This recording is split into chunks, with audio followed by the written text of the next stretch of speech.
After making his way into the MCU from Captain America Civil War, Sony and Marvel Studios team up to bring us Spider-Man Homecoming. Taking place right after the events of Civil War, Peter Parker returns to his normal life and high school. In his off time, he dons his suit to become your friendly neighborhood Spider-Man.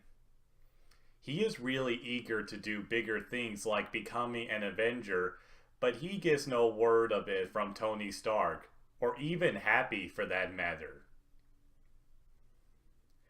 He sees an opportunity to be a hero when he goes after a man named Aiden Toombs, aka the Vulture, who deals with weapons scavenged from parts he could get his hands on. Or talents. But Peter later finds out that he wasn't fully prepared for what would follow. Right off the bat, this is a very different and more lighthearted Spider-Man movie that we've gotten so far, which can be refreshing, but people are gonna have their different viewpoints on it. I know some things people can criticize, like Spidey sounds too young or Aunt May looks too hot, but I don't mind those things, to be honest. Once again, Tom Holland was enjoyable as Spider-Man and Peter. I said I loved his moments in Civil War, and he does very well here too. On the subject of sounding too young, there was one hilarious scene where Peter tries to sound more like a man with a feature on his suit. It is a major plus that we get to see Peter do all kinds of cool things with his suit that we've never seen before. Marissa Tomei does a decent job as a different and younger Aunt May.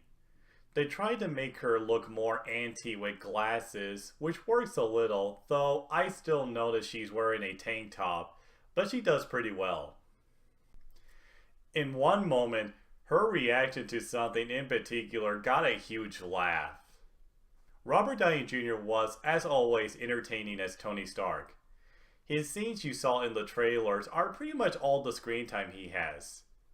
So to all you people complaining how this is going to be Iron Man 4 with Spider-Man, it isn't. This is Spidey's movie. We even get a brief return of a certain absent MCU character.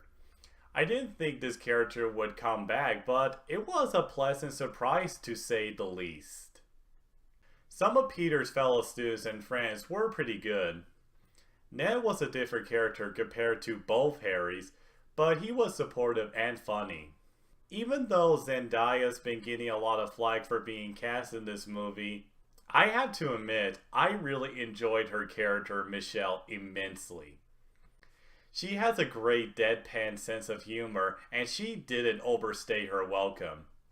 She reminded me a lot of Allison from The Breakfast Club. Peter's romantic interest, Liz, was the weak link of all the students. She didn't have any defining characteristics other than she and Peter were teammates for the academic decathlon. Tony Revolori, aka Zero from the Grand Budapest Hotel, was an odd casting choice for Flash Thompson, but I don't think it's very implausible since even geeks can be bullies. I mean, just look at the internet. How about Michael Keaton as the antagonist? Well, firstly, it is true that you either die a bad man or you live long enough to see yourself become the Vulture. And just when you thought that Marvel couldn't give us another good villain after Loki, Michael Keaton knocks it out of the park with his performance as the Vulture. Unlike most of the other subpar generic villains we've gotten over the past few years, Keaton plays a man who's trying to provide for his family and himself. It just so happens that his way isn't that legal. But then, out of nowhere comes this shocking reveal which I won't give away, but needless to say, things got very intense from that moment on. In the theater, the guy sitting next to me said the same thing Spidey says when Ant-Man became Giant Man. As for flaws, I thought Peter's development could have been stronger. It's not terrible, and he's definitely learned something at the end.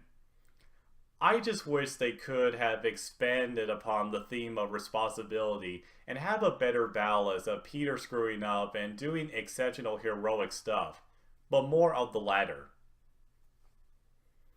I hope we'll get that in his next appearances.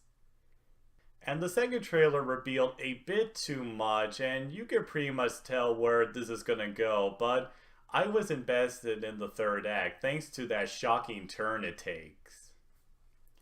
And then there's a timeline issue in that this is supposed to take place 8 years after the events of the Avengers, but that would make the year 2020, and this is supposed to take place a couple of months after Civil War. You done messed up, Marvel! Actually, no hard feelings. But you need to keep track of your timeline. To conclude, this was a welcome change of pace for Spider-Man, and a decent beginning for his character as he makes his way further into the MCU. Is it the best Spider-Man movie? Well, I don't think I'll go that far. I'll say this is my second favorite behind the very first one by Sam Raimi. But even with some minor shortcomings, I'm very optimistic about the future of Spidey. I just hope this isn't some kind of trap that Amy Pascal laid out for Kevin Feige so he could get caught in her web, allowing her to suck out all the creativity out of him. Poor Feige would be so helpless no matter how many times he yells, "Help me! Help me!" The horror. Oh, the horror.